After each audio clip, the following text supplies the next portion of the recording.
Nessa girl, now y'all know I wasn't gonna get my ass up and leave this house without calling y'all about the greatest night in the culture. Baby James, them on my line right now, trying to get me to come outside for brunch. And I said, I got to call the girls about the show last night, baby. I was so excited to call y'all. I got this wrinkled ass Old Navy t-shirt on at the draw, threw this hat on to get you on the line, Nessa girl. So we gonna talk about it. Wanna talk about it? Here it goes.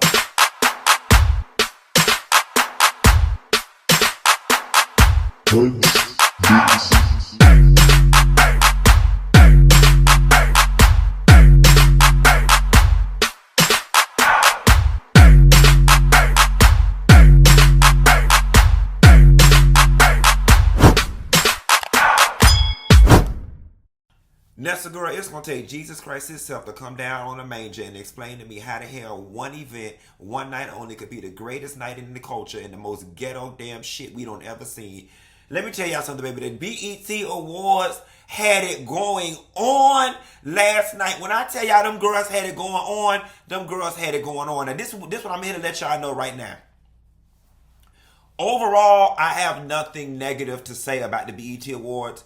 And I think moving forward, I never will. Because as far as Black Hollywood is concerned, it is the single-handed greatest night of the culture annually, hands down. All right? There is nothing that feels better than being approved, applauded, accepted, and validated by your own. All right? Nobody ever walks away from the BET Awards talking about pay disparities, being cheated versus a movie that wasn't that great or a song that wasn't that great. Everybody walks away feeling good in the spirit of brother and sisterhood. Everybody looks good. And one thing that the BET Awards does better than any award show across any platform is them performances, baby. They spend the budget money, bitch. They spend the budget money. But is it me?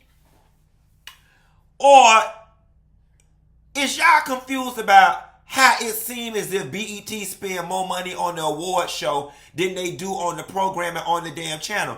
Quiet as it's kept, I'm confused at what the fuck they awarding, because 90% of what y'all awarding don't even come on y'all channel.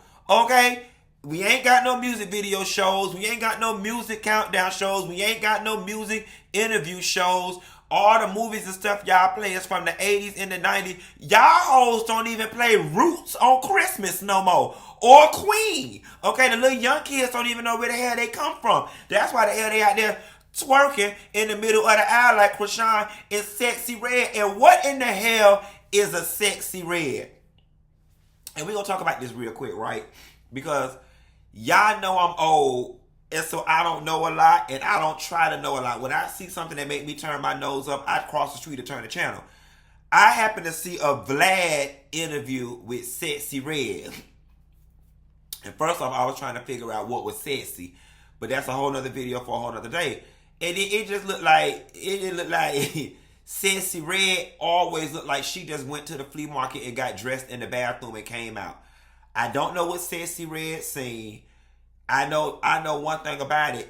It's the 26th and rent doing 4 or 5 days. Sexy Red held the fuck on to that rent money, bitch, because she had it on that red carpet. She had it when she was performing in the middle of the aisle, and she didn't make shit rain. You know what Sexy Red did when she left the BET Awards? She put that money back in her damn purse, and she took 2 or 3 off the top, went through the McDonald's and took her ass back to the Red Roof Inn of La Cienega, where I'm sure she is staying.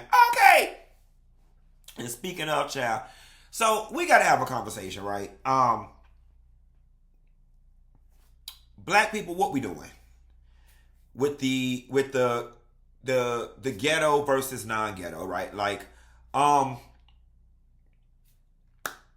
at the point now where I'm just kind of exhausted fighting this fight over, like, what is class, what is ghetto. You know, there is a subsection of y'all now that want to equate what many of us deem as ghetto behavior. Y'all want to call that black culture. I'm not here to argue it. It's not necessarily my belief system, but I'm open-minded enough for y'all to tell me what we doing. All right. So listen, if we are moving into an era where, twerking in the middle of the aisle, dressing any kind of way, putting on all your mama Christmas jewelry at the same time, speaking in broken English. If that's what we doing, and if that's the type of creativity we gonna celebrate and we gonna call that uniquely black culture, I don't want to get on board, but with time, I imagine I can figure it out. Okay. Again, the night was so magical and the event was so flawlessly executed in certain areas that I can't bring myself to sit here and bash the BET Awards and say that they were so ghetto and they were so this. I guess I'm going to choose to say it skewed young with some of the behavior. And I guess with each generation, the generation above says the generation below is XYZ. But certain things I would have liked to have seen a little more classy. I could have done without the dancing in the aisles. I could have done without being on the front row and twerking. I just still think there is a time and place for everything, and perhaps the after party would have been the place, because the message that's being sent to the world and to black people is that this is who we are. And maybe it is part of who we are. I don't know. I guess we have to figure this thing out together. What else I want to talk about? Pattie. Now, ordinarily, I wouldn't do something like this because we are taught to honor our elders.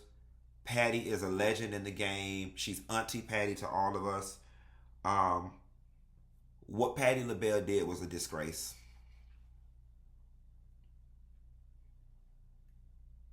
It was a disgrace. The greatest way to have honored Tina at a bare minimum would have been to know the lyrics. It's that damn simple. Y'all gonna have to come down and tell me Pattie got early onset Alzheimer's or dementia to the point where she did not know the lyrics. And I understand that it is a generally accepted practice in the music business and performance business that the teleprompter is on the stage, the artists have the lyrics playing, they can see it, so on and so forth. I understand that. But to solely rely on that, I think was an amateur move. I think it was disrespectful. I think it was lazy. And I think it was disgraceful. It is not like Patti LaBelle got called yesterday to perform today. It feels as if she spent more time getting her hair done than she did rehearsing the lyrics. Whenever you perform at an award show, they don't ever let the people who be in tribute or doing a tribute do the whole damn song anyway. So you mean to tell me that you could not find the time out of cooking that diabetic friendly food and slicing up them Walmart nasty ass patty pies, you could not find the time to find a quiet corner, put the song on repeat, and go over the lyrics? Most of it you already know. Simply the best,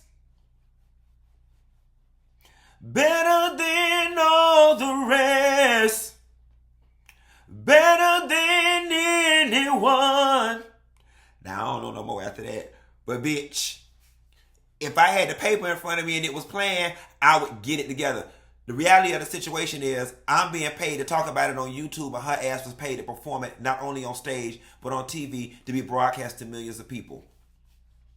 It was disgraceful. She Auntie Pattie, so I'm going to leave it at that. The next thing that was disgraceful. And you know what? I want to scratch everything I said previously about things being ghetto, because if I have to accept that, then I have to accept what JT did in Uzi Vert, and we can't have that. I mean, JT and Uzi Vert is a whole nother video to be done. Um, Out of nowhere, she starts cussing him out, throws a phone at him. They get escorted out, and it's just a horrible look. And, it's speculation at this point. She was calling him a groupie. He was sitting next to Ice Spice. At this point, we don't know what transpired. It's giving a jealousy tea, or it's giving a you tried me in my face tea, or it's giving a I don't like this bitch and you sitting up talking to her in my face tea. But I am willing to lean more towards he was being more friendly with Ice Spice than JT probably preferred, and she went off, in a true Miami girl fashion. I understand it because I'm from here, but I don't condone it. And JT, this is just unacceptable. It's unacceptable. The city girls were not performing that night, and you were trending for your antics. Carisha got her antics too, but at least her antics involve her sleeping around with a rich bisexual man. Your antics involve you beating up a not so rich bisexual man. Okay, and it's just not a good look. You in your John Paul Gaultier gown, you looking good, and now this is what's dominating the blog. It's unacceptable. And I wish we moved back to days where label heads had control of artists, and if you did XYZ, you'd be in fear of getting dropped from your label. Then there's the whole domestic violence piece. Is this what's going on behind closed doors with y'all?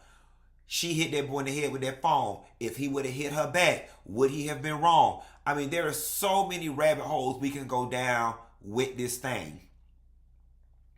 But I'm going to leave that at that.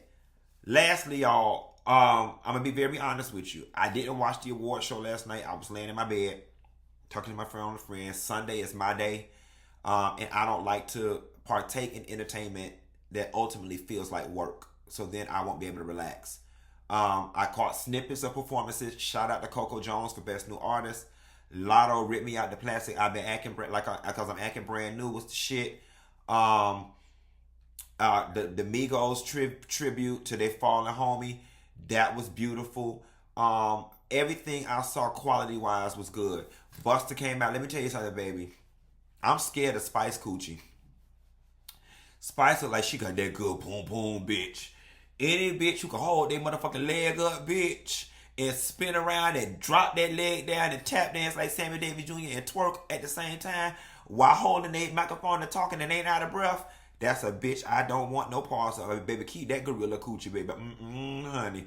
No. Now, I did see a lot of people complaining about the 50th anniversary tribute to hip-hop missing a lot of people. The Salt and Peppers, the Latifahs, all the So Def was missing. There were a whole lot of people missing. And I imagine when it came to that, it was going to be complaints across the board about who was missing, what was missing. I'm sure some people were unavailable. I'm sure some people didn't want to do it, y'all. And then here's the other thing. Y'all got to also understand that this writer's strike is taking a huge toll on Hollywood. And that's why certain components of the award show were what they were. Because there was no one there to write them. A lot of things were impromptu or just done by people who did not have the capacity to do XYZ things. So that's just what it was. Anyway, y'all, I'm sure we're going to talk about the BET Awards in depth tonight on TGIF because Al and Claudia were both there, and we'll get some more insight. That's all I got. Ain't got no more. Y'all be sure to like and subscribe if you're new around these parts, and I'll call y'all hoes later. Bye.